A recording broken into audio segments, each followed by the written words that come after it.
And hit a field goal in the game. The ricochet, take it out to Pajemski. Curry for the lead.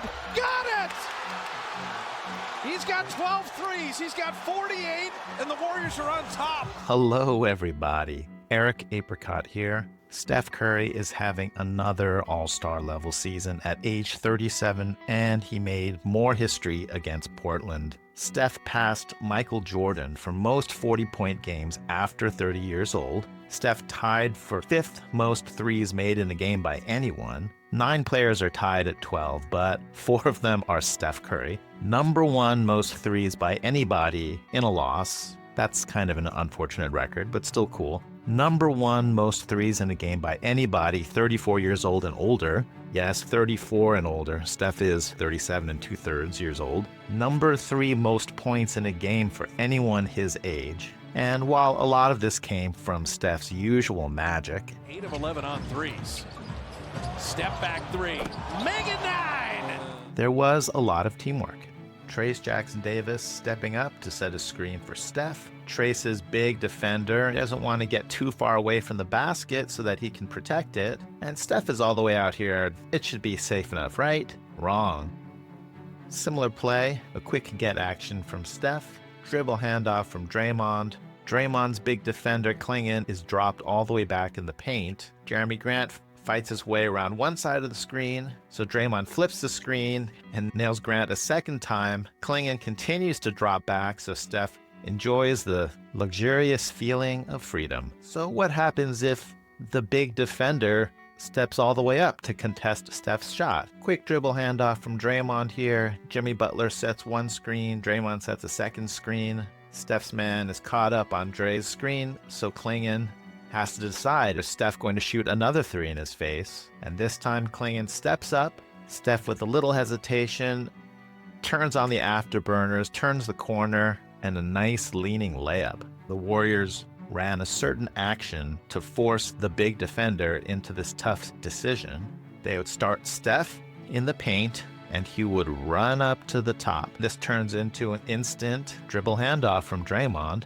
Steph's defender has to go around this screen. Draymond's big defender, Klingon, is all the way back in the paint, and he has no chance to close the gap with Steph. Well, that action works so well, let's keep it up. The Warriors start Steph in the paint. This play's even more simple. Steph runs up to the top, gets this dribble handoff from Draymond. Draymond himself screens Steph's defender. Klingon is still stuck in the paint. Steph has acres of land to frolic in, and this frolicking is worth 3 points. The Warriors really leaned into this version of the concept. Steph starts in the paint, and as he swoops up to the top, he gets this pin down screen from Quinton Post. This is called a zipper cut, and it goes straight into a dribble handoff from Draymond.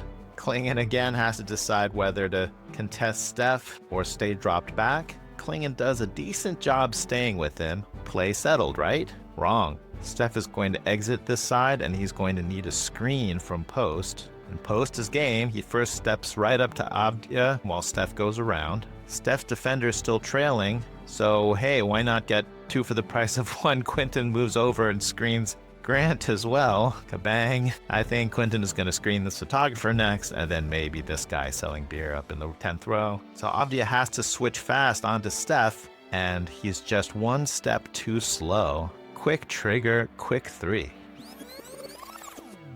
Quick no-look audit. Steph has turned away and is looking down court, and this is nowhere close to the basket. This is a 100% certified look-away 3. Congratulations.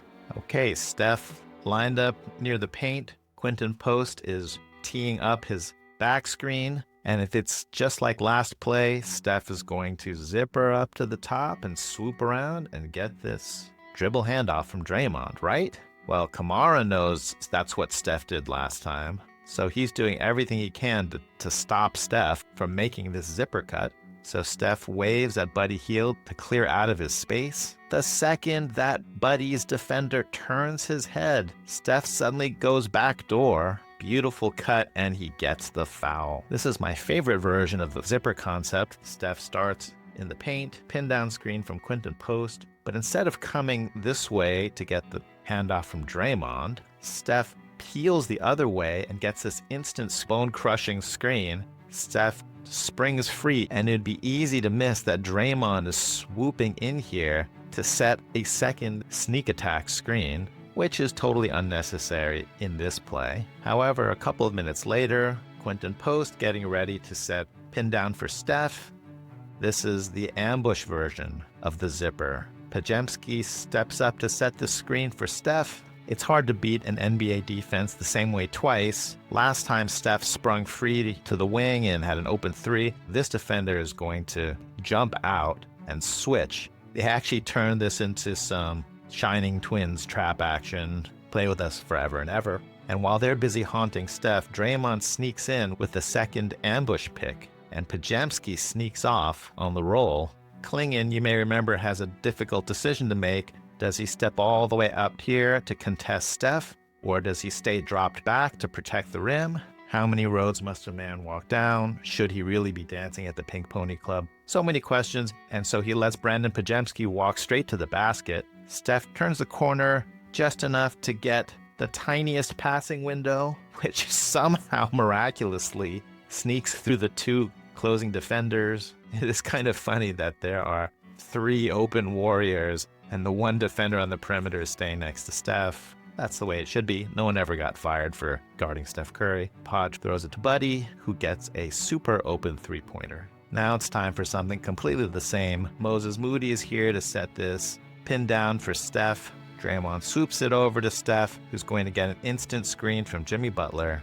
After this first screen, Jimmy Butler rolls, and here comes Draymond sneaking from behind for the second ambush screen. Klingon steps up to try to challenge Steph's pull-up, so Steph can't get a clean shot off. Steph goes to the instant reset. Murray immediately yells, "Look out, it's haunting time." And just as the Saja boys get in Steph's face, Steph with the quick outlet to Draymond. This is now a 4-on-3, so Draymond dribbles in to force Avdia to choose between him and Jimmy. A little lob to Jimmy, who cannot quite convert the bunny, but it was still a good shot. I can't resist talking about one more play.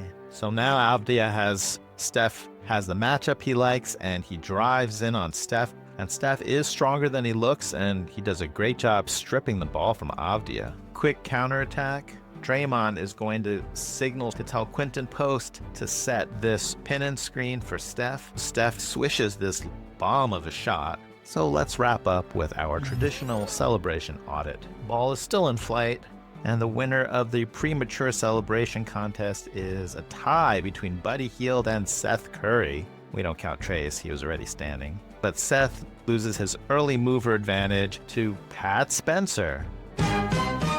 Pat pops up with a peace sign 3, very diplomatic. Buddy Hield pulls out a 3-gun in the direction of Steph Curry, and I guess with direction and magnitude, Buddy is now a celebration vector. But the overall winner of this celebration is Trayce Jackson-Davis. Trayce is dual wielding the 3 guns, and not only that, folks, Trayce Jackson-Davis has pulled off the world's first reindeer 3 celebration. Very Christmassy. I guess you spell reindeer with 3s. Kudos to Trayce for getting in the holiday spirit. Happy holidays, everyone. If you enjoyed this video, please like and subscribe. It really helps the channel. And if you didn't enjoy this video, I promise I'll do better next time.